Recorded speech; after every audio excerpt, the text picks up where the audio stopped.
Olá, paz do Senhor, sejam muito bem-vindos ao canal EBD Viva.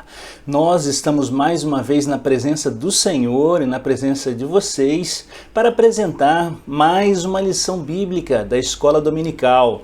Eu me chamo Pastor Júnior Pimentel, trago para os irmãos então semanalmente essa proposta de apresentar um conteúdo de forma simples, pura e concreta, com subsídios.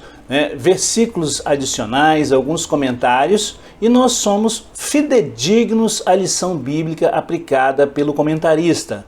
Nós também apresentamos o nosso conteúdo de forma simples, concreta e pura, para que você então possa levar para a sua sala de aula, você, um aluno aplicado, que possa também aprender uma porção e também trazer para os irmãos a nossa experiência e aquilo que o Espírito Santo de Deus colocar em nosso coração para transmiti-los nesta oportunidade. Fique conosco, receba a palavra e as bênçãos de Deus.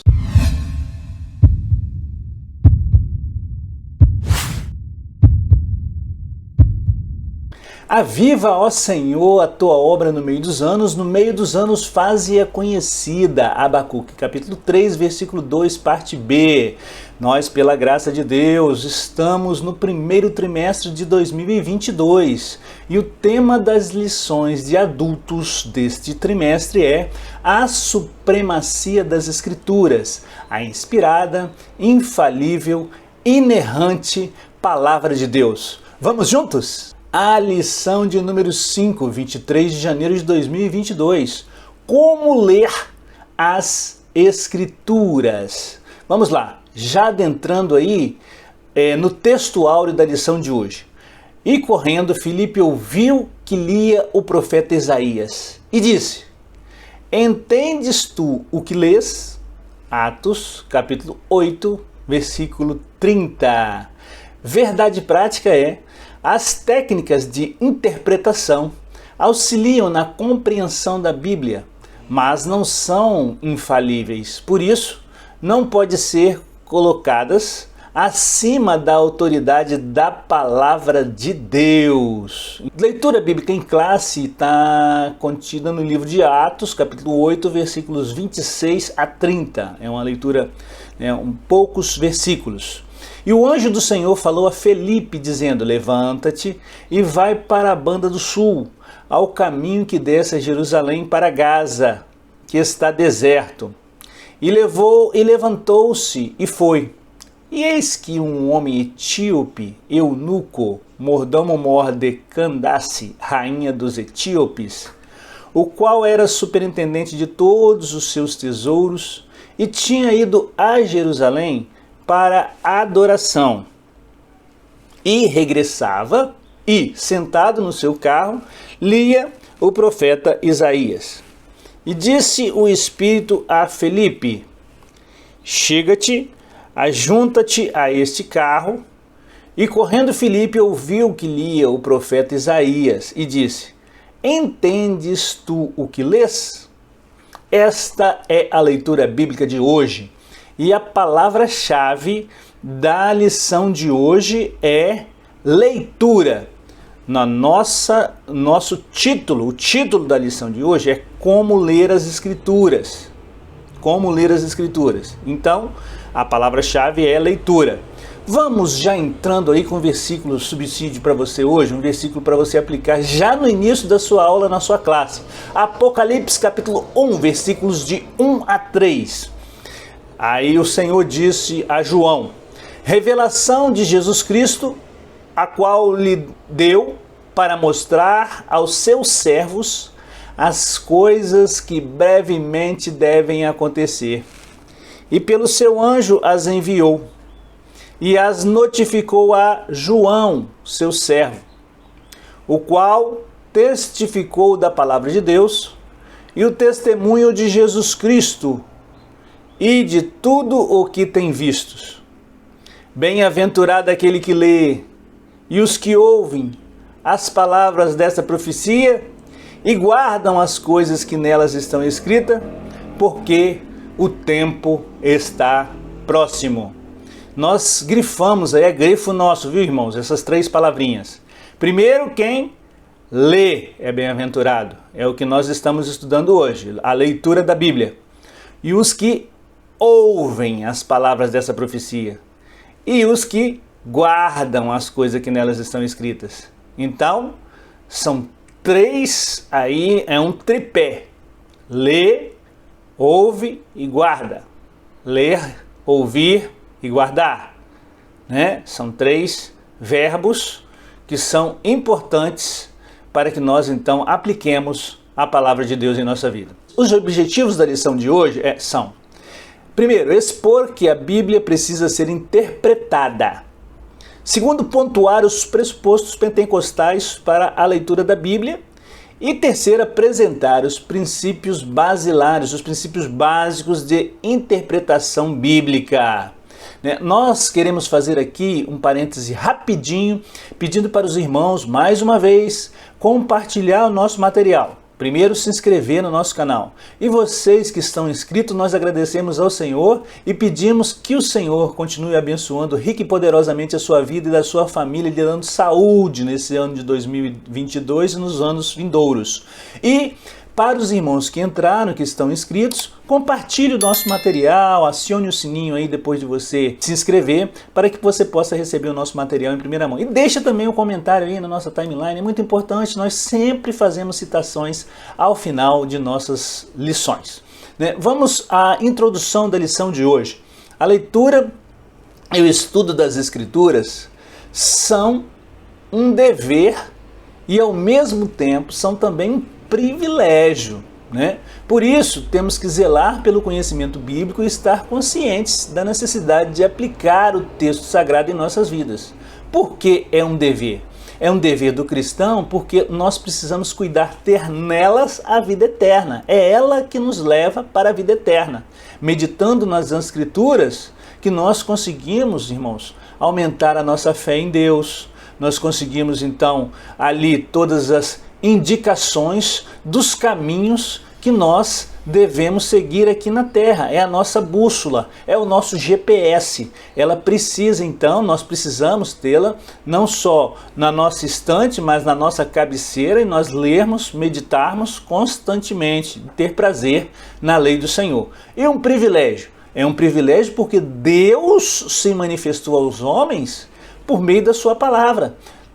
Durante 1000 anos ele falou de forma verbal, depois ele deixou as suas palavras escritas para que nós então pudéssemos ter hoje esse privilégio. Deus vela pela sua palavra, ele velou para que ela estivesse também aqui até hoje nas nossas mãos. Então é um privilégio também ter contato com o nosso Criador, né? Tiago alerta que devemos ser cumpridores da palavra e não apenas ouvintes, lá em Tiago 1:22. Nesta lição veremos a importância então dos princípios básicos para a interpretação correta da Bíblia. Vamos lá, Tiago capítulo 1, 22 a 25. E sede cumpridores da palavra e não somente ouvintes, enganando-vos a vós mesmos, porque se alguém é ouvinte da palavra e não é cumpridor, é semelhante a um homem que contempla ao espelho o seu rosto natural, porque contempla a si mesmo, vai-se, logo se esquece como era. Aquele porém, olha só aí a chave, o segredo aí para o sucesso, hein? Aquele porém, sucesso espiritual, sucesso material, sucesso da nossa saúde mental, saúde espiritual, sucesso em todas as partes da nossa vida. Aquele, porém, que atenta bem para a lei perfeita da liberdade e nisso persevera, olha só, mais uma palavrinha, não sendo ouvinte esquecediço, mas fazedor da obra, esse tal será bem-aventurado do seu feito. Então precisamos ser cumpridores da palavra de Deus e não apenas meros ouvintes. Às vezes entra por aqui e sai por aqui. Vamos para o primeiro tópico. A Bíblia precisa ser interpretada. São 3 subtópicos dentro desse tópico. Então, e o primeiro subtópico é a importância da exegese. Uma palavrinha que está chegando aí que nós vamos verificar agora o significado dela. O termo exegese vem do grego ex, traduzido como fora, e agen, traduzido como guiar. literalmente significa guiar para fora, isto é, extrair a intenção das palavras de um texto. Então, é você extrair a extensão da palavra de um texto, é ver o seu significado pleno, como ela está colocada, onde ela está colocada, por que ela está colocada, quando ela foi colocada e para que ela está colocada. Então, isso é interessante quando a gente então adentra na exegese. Assim, o alvo da exegese é deixar as Escrituras digam que o Espírito Santo pretendia no seu contexto original. Então, quando ela foi escrita em seu contexto original, é você praticar então a exegese bíblica. Dessa forma, para não fazer o texto significar aquilo que Deus não pretendeu, é necessário então um exame minucioso das Escrituras. Está em 2 Timóteo 2,15. Vamos ver aí? Procura apresentar-te a Deus aprovado, como obreiro que não tem de que se envergonhar, que maneja bem a palavra da verdade. Paulo escrevendo a Timóteo, né? Muito bem. Por exemplo, estudo das línguas bíblicas, dos fatos da história, da cultura, dos recursos literários usados no texto sagrado, que cooperam para a compreensão real do significado das palavras inspiradas. Vamos ver então Efésios capítulo 3, versículos 10 a 18, para que agora, pela igreja, a multiforme sabedoria de Deus seja conhecida dos principados e potestades dos céus, segundo o eterno propósito que fez em Cristo Jesus nosso Senhor, no qual temos ousadia e acesso com confiança pela fé nele. Portanto, vos peço que não desfaleçais das minhas tribulações por vós, para que a vossa glória, do qual por causa disso me ponho de joelho perante o Pai, nosso Senhor Jesus Cristo, do qual toda a família dos céus e na terra toma o nome, para que, segundo as riquezas da sua glória, vos conceda que sejais corroborados com poder pelo seu Espírito no homem interior, para que Cristo habite pela fé em vossos corações, a fim de que, estando arraigados e fundados em amor, perdedes perfeitamente compreender com todos os santos qual seja a largura, o comprimento e a altura e a profundidade. Muito bem, essa é a multiforme sabedoria de Deus que está exarada nos textos bíblicos para nós. Então precisamos meditar, irmãos. E uma questão muito importante também, quando nós estudamos a Bíblia, é se colocar ali no lugar do escritor. Por exemplo, né? Ler um livro, Atos dos Apóstolos, que traz a história da igreja. Então, tentar se colocar naquele contexto, né? Se você está ali sendo perseguido, né? Quando Paulo está ali, né, enfrentando aqueles inimigos, né, ali da palavra de Deus, né, como ele naquele momento estava se sentindo. Então, Deus, por meio do Espírito Santo, então vai te iluminando, vai dando sabedoria, e o Espírito Santo também faz lembrar depois disso daí. Se você medita, irmãos, a meditação é a leitura, não é só uma leitura não, é uma leitura aprofundada. E nós já vamos trazer então como que você vai ler, né? Primeiro, você busque a ajuda divina. Você tem que orar primeiro, antes de ler a palavra, né? Também tenha um material de apoio, um dicionário bíblico, né? Uma Bíblia ou mais Bíblias com outras versões para que você possa comparar, né? A concordância bíblica, um atlas bíblico. Pesquise na internet, né? Atlas, que você vai entender ali, né? Como que está na história escrito, como que está ali, onde foi o mundo antigo, como é que ele era. Então você vai tendo também a fixação pela visão, que é um outro canal, né, que entra aí. E também um bom dicionário bíblico, como eu disse, assim, é muito importante para que você então tire, além de um dicionário que você pode recorrer aí na internet, para você entender as palavras, né? É assim que você pode estudar. E né, tem que ser organizado, estudar e ainda ter um caderno de anotações. É muito importante para que você, então, anote aquilo que você vai estudando, porque também quando você anota, você ajuda você a fixar o conteúdo que você está estudando, com a ajuda, claro, do Espírito Santo. Muito bem. As limitações dos leitores. Nesse aspecto, é preciso reconhecer que toda vez que lemos a Bíblia, estamos a interpretando. Isso porque todos os leitores também são intérpretes. Vamos lá ver Daniel capítulo 9, versículo 2. No primeiro ano do seu reinado, eu, Daniel, entendi pelos livros que o número dos anos de que falara o Senhor ao profeta Jeremias, né, em que havia de cumprir-se as desolações de Jerusalém, era de 70 anos. Muito bem, né?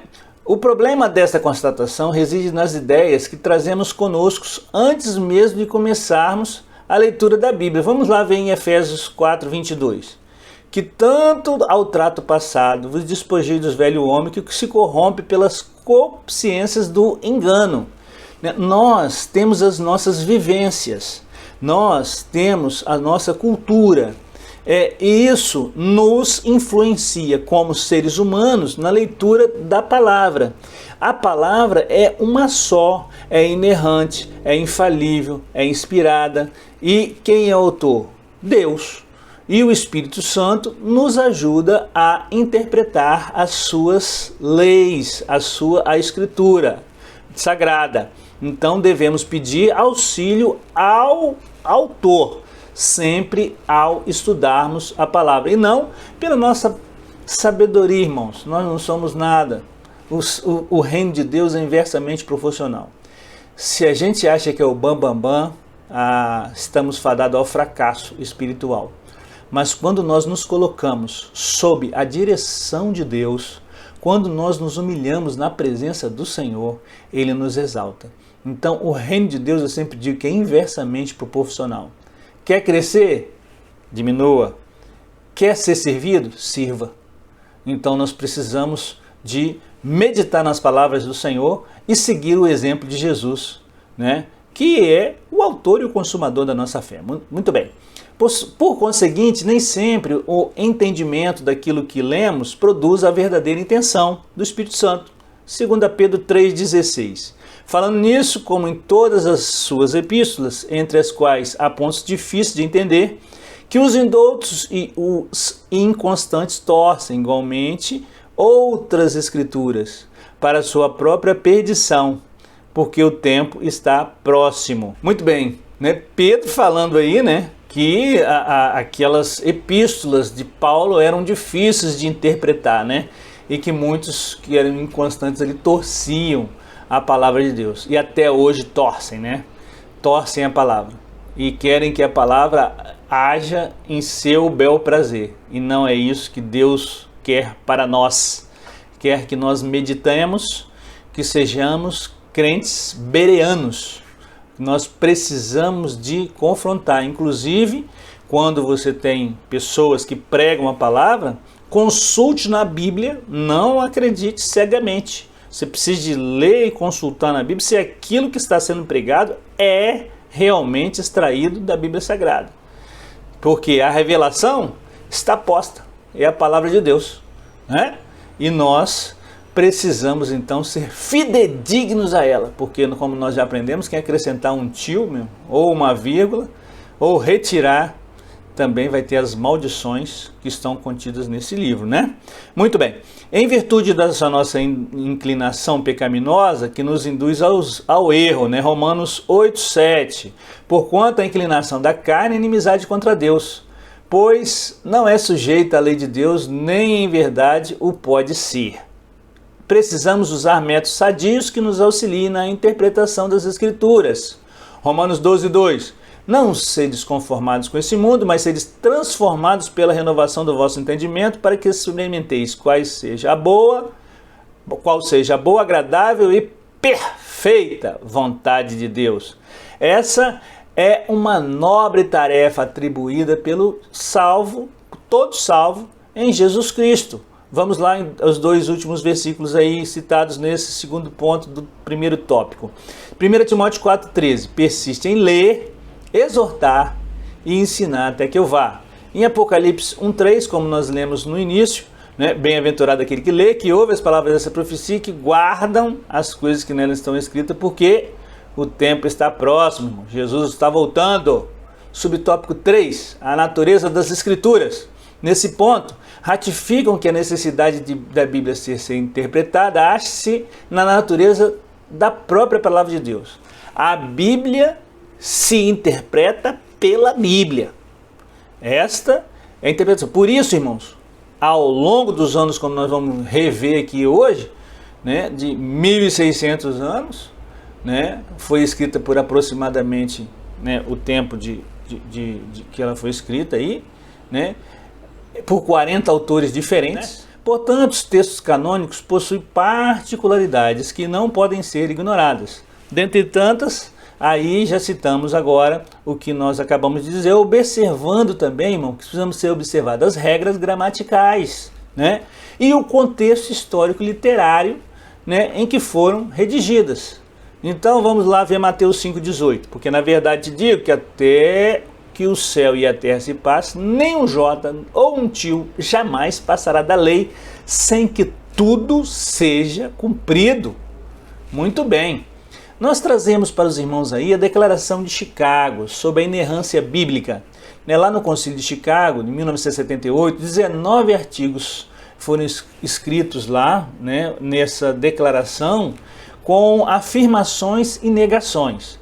Nós trouxemos uma afirmação e a negação, que é o artigo 17º, e apenas o artigo 18º com a afirmação que ela se aplica na lição de hoje, e você pode pesquisar aí na internet, está aí disponível para todos que quiserem, né, a Declaração de Chicago, né, que foi lá, como eu disse, em 1978, né, vários eruditos do mundo inteiro se reuniram e aí produziram esse material, que reafirma a inerrância da palavra de Deus. Artigo 17, então. Afirmamos que o Espírito Santo dá testemunho acerca das Escrituras, assegurando aos crentes a veracidade da palavra de Deus escritas. O Espírito Santo, então, dá testemunho das Escrituras.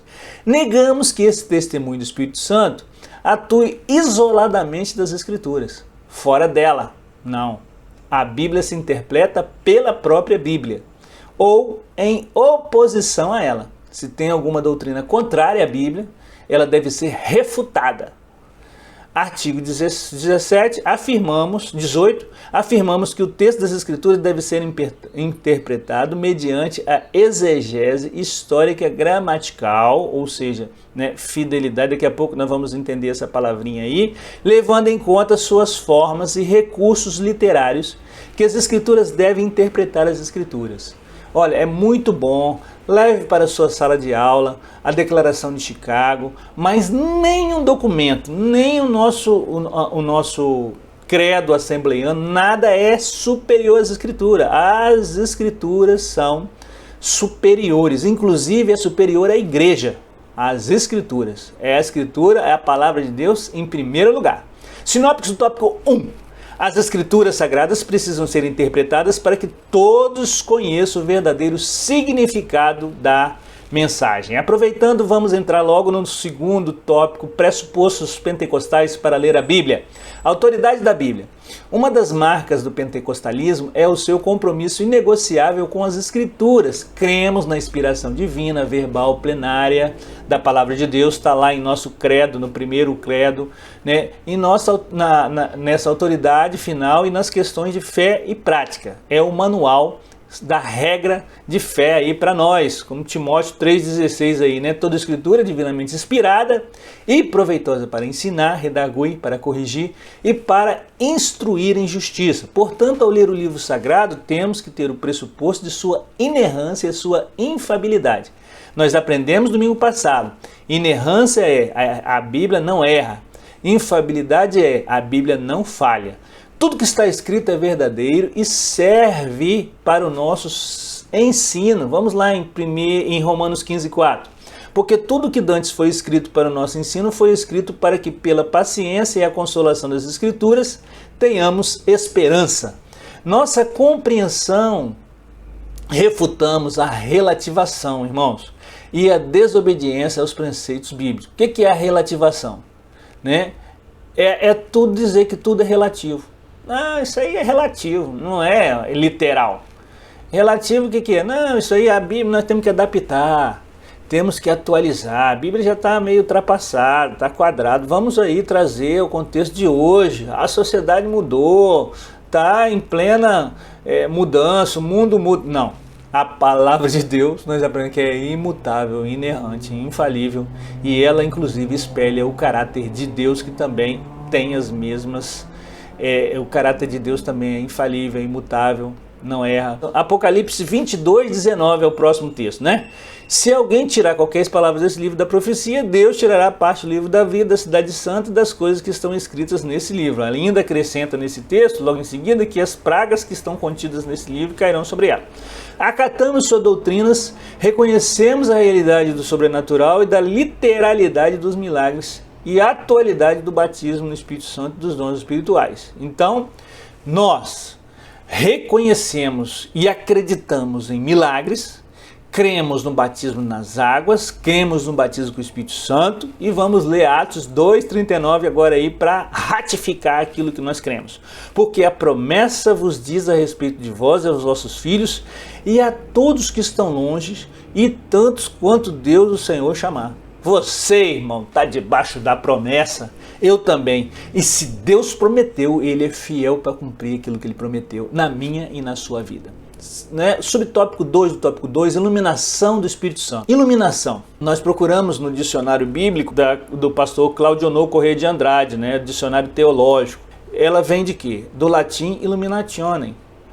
Do ato de iluminar significa obra sobrenatural do Espírito Santo sobre a mente humana. Isso que é iluminação, tá, irmãos? Tornando-a suscetível à compreensão dos mistérios divinos, tornando-a, né, razoável, compreensível, tá? A iluminação é processada primacialmente quando se lê e se ouve a exposição da palavra de Deus. Então a iluminação ela vem quando você lê e quando você ouve a palavra de Deus, né? E vamos ver então o que o autor comentarista traz para nós sobre iluminação.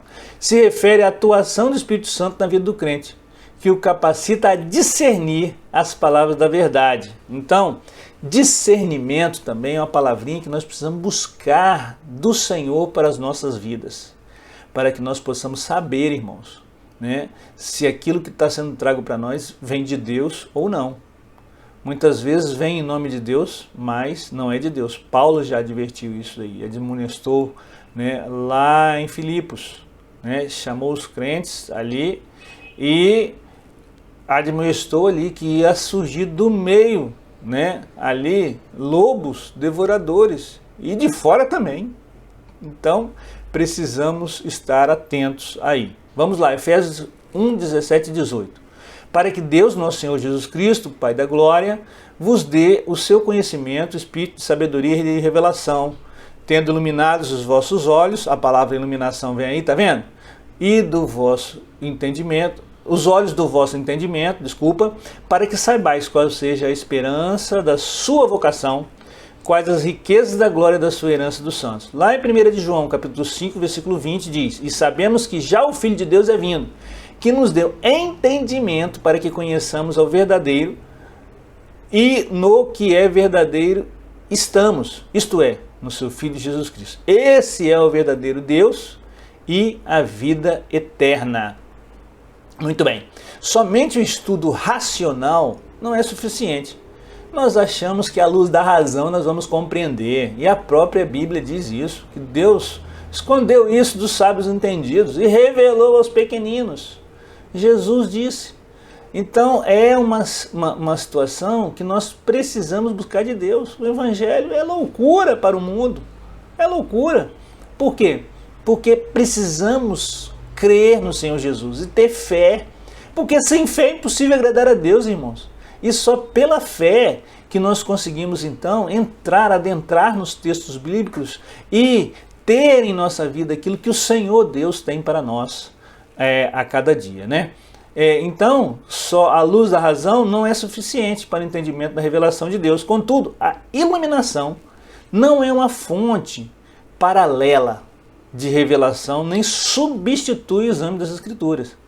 Você não pode ficar ouvindo o que A, B, C, D está dizendo, sem examinar as Escrituras, porque cuidar é ter nelas a vida eterna, né? Ao contrário, à medida que estudamos, o Espírito Santo nos concede a compreensão. Quer dizer, ao contrário aqui de ficar só ouvindo o que estão trazendo para você, né? Você precisa examinar as Escrituras para que você então possa identificar se aquilo que está sendo pregado também está de acordo com a palavra de Deus, né? A iluminação não aumenta nem altera a Bíblia, né? Se alguém está dizendo alguma coisa que não está ali, alterando o seu conteúdo, né? E o contexto que foi escrito, fique de olho, né? Seja crente bereano, vai ver o que Paulo Silas está ensinando, se é realmente a palavra. Apenas, né, aqueles crentes bereanos, eu estou me citando aqui, fazendo referência. Apenas elucida o que já foi revelado pelo Espírito. Assim, o conhecimento da palavra de Deus, olha só, produz comunhão com Deus, né? Você tem comunhão com Deus, o marido tem comunhão com a esposa, o namorado com a namorada, o noivo com a noiva, quando ela convive, quando ele ouve, quando ele vai convivendo e conversando e entrando em entendimento. E ali você vai convivendo. Então, a palavra de Deus, o conhecimento da palavra, traz comunhão com Deus, né? Uma vida, então, quando você tem comunhão com Deus, você então passa a ter uma vida de oração, uma vida de obediência, uma vida de santificação. Porque a Bíblia diz que sem santificação ninguém agrada ao Senhor. Vamos lá ler 2 de Pedro, capítulo 1, versículos 5 a 8. E vós também, pondo nisto a mesma diligência, acrescentai-vos à vossa fé a virtude, e a virtude a ciência, e a ciência a temperança, e a temperança a paciência, e a paciência a piedade, e a piedade o amor fraternal, e o amor fraternal a caridade. Por quê? Se em vós houver abundantemente essas coisas, não vos deixarão ociosos, nem estéreis no conhecimento do vosso Senhor e Salvador Jesus Cristo. Buscar diligentemente a palavra de Deus com fé. E aí vem várias palavrinhas, né? Temperança, paciência, amor fraternal, né? Aí nós podemos ver também aos Gálatas, né, o fruto do Espírito. Muito bem, o valor da experiência. O texto sagrado é útil para o ensino, repreensão, correção, a fim de torná-lo perfeito. Nós já lemos aí 1 Timóteo capítulo 3, versículo 16, né, lá atrás, e nós, essas declarações demonstram que a Bíblia deve ser aplicada ao nosso viver diário. As verdades bíblicas são confirmadas quando experimentadas pela Igreja do Senhor. Irmãos, não tem como você, né, ter um contato passageiro com as verdades bíblicas. Você precisa se aprofundar e nadar no oceano do Espírito. Ô glória! Né? Vamos lá, ler Salmo 119, versículos 97 a 99. Oh, quanto eu amo a tua lei e a minha meditação em todo dia. Tu, pelos teus mandamentos, me fazes mais sábio do que os meus inimigos, pois estão sempre comigo. Tenho mais entendimento que todos os meus mestres, porque os teus testemunhos são a minha meditação. Muito bem. Ressalta-se, porém, que nem a experiência e a tradição da igreja pode estar acima da autoridade bíblica. Somente a Escritura, então, pode autenticar, corrigir a experiência prática da igreja, como seja necessário, como está escrito lá em 2 Timóteo 4, 2. Vamos então para a sinopse 2. A Bíblia é a autoridade final, o Espírito Santo nos auxilia na sua compreensão e a experiência confirma as verdades bíblicas. Tópico de número 3, regras básicas de interpretação. Vamos lá, muito importante. Irmãos, o estudo desta lição de hoje nos traz uma experiência para que nós possamos indicar para os nossos alunos, né, como de fato fazer uma leitura e que essa leitura produza em nós, né, o entendimento da palavra. Então, para que nós meditemos na palavra, como que uma criança ela aprende? Ela aprende repetindo, papá, papá, papá. Aí daqui a pouco ela está falando papá, daqui a pouco ela fala papai, não é? E a gente fica numa alegria muito grande. Então na verdade é assim, nós precisamos de meditar e meditar e meditar, porque aí nós vamos guardar a palavra de Deus, depois que nós lermos, ouvirmos, guardarmos, e aí nós perseverarmos, até que alcancemos finalmente a estatura de varão perfeito. Muito bem, a estrutura é a própria intérprete. A hermenêutica tem origem no termo grego hermenêuticos, que na teologia designa os princípios que regem a interpretação dos textos sagrados. Lutero desenvolveu, né, uma máxima lá, que a escritura tem que ser interpretada e entendida por si própria. Está lá em Isaías capítulo 8, versículo 20, né? Aí já traz isso daí para nós, certo? A lei e ao testemunho, se eles não falarem segundo esta palavra, é porque não há luz neles. Então já está chamando para a interpretação pela própria Bíblia, e não por meio de ensinos que vêm da racionalidade humana, né? Significa que devemos estudar a Bíblia seguindo o método qual o texto auxilia na compreensão de outro texto. Então pegue o texto, pegue o contexto e pegue outros textos para você então se aprofundar ali, que a própria Bíblia explica a Bíblia, como nós dissemos. Essa afirmação é legítima porque a coesão da Escritura é resultado de um único autor divino, né? Provérbios 30, 5 e 6. Toda a palavra de Deus é pura, escudo para os que neles confiam nele, nada acrescentes às suas palavras para que não te repreenda e sejais achado mentiroso, né? Muito bem, irmãos, é muito sério. Quando nós nos deparamos com os ensinos bíblicos e observamos o que trazem ali, meu Deus, precisamos estar bem fundamentados na palavra, inclusive para enfrentar as astutas ciladas do maligno. E nós observamos na tentação de Jesus lá, o inimigo tentando combater ali naquela batalha espiritual a Jesus, tentando Jesus pela própria palavra, e Jesus rebatendo o inimigo pela palavra. E aí fechou ali, vai embora, expulsou ele da presença dele ali e fundamentou os nossos passos, venceu. E nós podemos vencer se nós crermos no Senhor Jesus Cristo como nosso Senhor e Salvador. Muito bem. O subtópico 2, princípios da interpretação bíblica. Diante dos princípios gramáticos, históricos, literários, eles afirmam que o texto bíblico tem um sentido único e é preciso tomar cuidado, então, com as expressões do simbólico, do alegórico, né? Aí tem algumas figuras de linguagens, que são parábolas.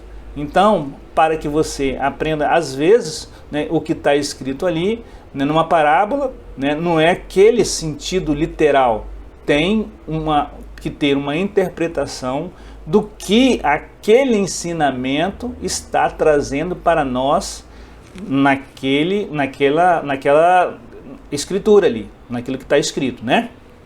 Muito bem. Por exemplo, o comentarista nos trouxe um exemplo: tomai e comeis, e isso é o meu corpo. Vai rasgar o corpo de Jesus e comer, não é? Mateus 26, 26. Você vai pegar o pão, vai comer. Isso simboliza o corpo de Cristo. O vinho simboliza o sangue de Cristo. Então você não vai lá na cruz pegar um copo e botar ali, não tem como. Ali é o simbólico, simboliza. E aquilo, irmãos, como o cordeiro lá atrás simbolizava Cristo, na cruz do Calvário, dando a sua vida por nós, onde aquele sacrifício lá do Antigo Testamento cobriu os pecados. Hoje Jesus Cristo nos redimiu pelo seu sangue e nós podemos ter os nossos pecados perdoados e acesso aos santos dos santos, né? Muito bem. Outro princípio refere-se ao contexto, é analisar se os versículos que precedem e seguem o texto a ser estudado. Diz a Marge, aí que ele está trazendo o comentarista ali, um texto fora de contexto, ele é pretexto, né? Aí nós precisamos de entender os princípios, a Bíblia precisa ser interpretada como um todo. Nenhuma doutrina deve se basear num versículo isolado, né? 2 Pedro 1,20, o que diz? Sabendo primeiramente isso, que nenhuma profecia da Escritura é de particular interpretação. Os perigos da hermenêutica pós-moderna. Eu acho que aqui, irmãos, tenho certeza em mim mesmo, que o comentarista foi muito sábio trazer aí, fechando a lição antes da conclusão, né, com os perigos da hermenêutica moderna. Né, aquilo que Paulo estava alertando lá, o apóstolo Paulo, irmãos. Nós precisamos ter muito cuidado. Nos fins dos tempos, então, surgirão falsos profetas, né? Surgirão falsos profetas. E, se possível, enganaria até os escolhidos. Mas não é possível. Se ele é escolhido de Deus, né? Não cremos na salvação, uma vez salvo, sempre salvo, não. Mas nós cremos que existem chamados e existem escolhidos. E nós precisamos estar atentos ao livre-arbítrio que Deus nos dá, se você crê no Senhor Jesus, né? O que Paulo falou lá para o carcereiro: crê no Senhor Jesus, tu e a tua casa, e serás salvo. Então, o Evangelho de Deus é simples, mas é sério e não muda. A palavra de Deus é imutável, os princípios de Deus são imutáveis. Nossa ortodoxia refuta todo e qualquer que nega a inspiração verbal e plenária da Bíblia quanto à sua autoridade. Antes de prosseguir, vamos trazer, então, o que é ortodoxia. Tem um dicionário bom em mãos, aqui é o dicionário do pastor Cláudio Honor, que eu tenho aqui, né? Ortodoxo, verdadeiro, certo, que se acha de acordo com a palavra de Deus e com os cânones e escritos estabelecidos pela igreja. Isso é ortodoxo. E ortodoxia? Ortodoxia, qualidade de uma declaração doutrinária que se acha de acordo com o ensino revelado no Antigo e no Novo Testamento. Aquilo que é correto, aquilo que está de acordo, no cerne da palavra de Deus. 2 Pedro capítulo 1, versículo 21, diz assim: porque a profecia nunca foi produzida, como nós lemos já nesse texto, por vontade de homem algum, mas de homens de Deus, santos de Deus que falaram, inspirados pelo Espírito Santo. Então aqui está, né, a afirmação da inspiração plenária do Espírito Santo de Deus. Assim sendo, o intérprete não pode criar outro cânon dentro do cânon bíblico. Ou seja, não cabe aos estudantes fragmentar ou relativizar os textos inspirados. Não pode, irmãos. Nós não podemos. Nós não temos essa autoridade. A única autoridade é a palavra de Deus. Não se pode empregar métodos subjetivos, focados no leitor, em prejuízo ao texto ou ao autor bíblico. Nós precisamos, então, reafirmar, ratificar que as experiências devem ser submetidas ao crivo das Santas Escrituras. Vamos lá em Atos capítulo 17, versículo 11. Ora, estes foram mais nobres do que os que estavam em Tessalônica, porque de bom grado receberam a palavra, examinando cada dia as Escrituras, e se essas coisas eram assim. Esses são os crentes bereanos. Assim sendo, né, como nós lemos aí, por fim, reconhecemos que as técnicas hermenêuticas, elas não são infalíveis. Porque onde tem o homem, amigo, tem infalibilidade. Onde tem Deus, não há erro algum, não há falha. Né? É isso aí. Durante o processo de aplicação dos métodos interpretativos, precisamos então, como nós lemos no tópico anterior, da iluminação do Espírito Santo. Vamos lá, né, o comentarista aí reafirma: mas nós, 1 Coríntios 2,12, nós não recebemos o Espírito pelo mundo, mas o Espírito que provém de Deus, para que pudéssemos conhecer o que nos é dado gratuitamente por Deus, né? Então, irmãos, não recebemos do mundo. Recebemos de quem? De Deus. E tudo que Deus tem para nós é bênção. É bênção para a nossa vida. Uma prova é bênção para a nossa vida. Ela nos purifica. Logo depois que você passa da prova, você sai reavivado, com nova vida. Josué capítulo 1, versículo 8. Não se aparte da tua boca o livro desta lei. Antes medita nele dia e noite, para que tenhas cuidado de fazer conforme a tudo quanto nele está escrito, porque então farás prosperar o teu caminho e serás bem-sucedido. Sinopse 3, a escritura é a sua principal interpretação. Assim sendo, o uso da hermenêutica e a iluminação do Espírito auxiliam na correta interpretação. Concluindo a lição de hoje, a Bíblia Sagrada deve ser lida e interpretada. Nesse mistério, somos auxiliados pela exegese e hermenêutica, como nós aprendemos. Contudo, nenhuma das técnicas de interpretação estão acima da autoridade de Deus. O que a igreja crê e professa deve ser interpretado à luz das Escrituras. Nós trazemos para os irmãos essa meditação, João capítulo 17, versículos 13 a 21. Essa é parte da oração de Jesus Cristo por nós, pelos discípulos e pelo mundo. Mas agora vou para ti, e digo isso no mundo para que tenham a minha alegria completa em si mesmos. Dei-lhes a tua palavra, e o mundo os odiou, porque não são do mundo, assim como eu não sou do mundo. Não peço que os tires do mundo, mas que os livre do mal. Não são do mundo, porque eu do mundo não sou.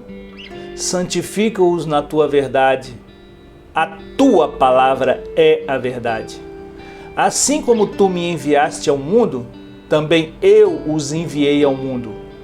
E por eles me santifico e a mim mesmo, para que também eles sejam santificados na verdade. E não rogo somente por estes, mas também por aqueles que pela tua palavra hão de crer em mim, para que todos sejam um como tu, ó Pai, o és em mim, e eu em ti, que também eles sejam um em nós, para que o mundo creia que tu me enviastes. Senhor nosso Deus, nós te agradecemos por esta lição. Nós te agradecemos, Senhor, por ter participado aqui dessa oportunidade que tu nos deste, de aprender um pouco mais da tua palavra, meditar na tua lei, buscar nela, Senhor, a vida eterna.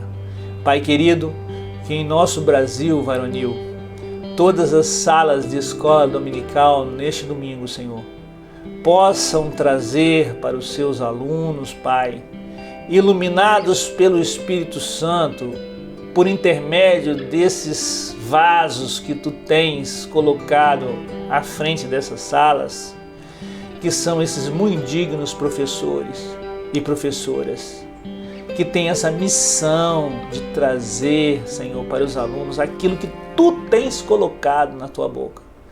Pai querido, aqueles que têm também outros ministérios, ministério da intercessão, Senhor, ministério da adoração, que nós possamos agregar valor àquilo que nós trazemos, Senhor, por meio, Senhor, sempre da leitura da sua palavra, da meditação da tua palavra, de viver a tua palavra, de crer na tua palavra, de praticar a tua palavra, em nome de Jesus. Amém.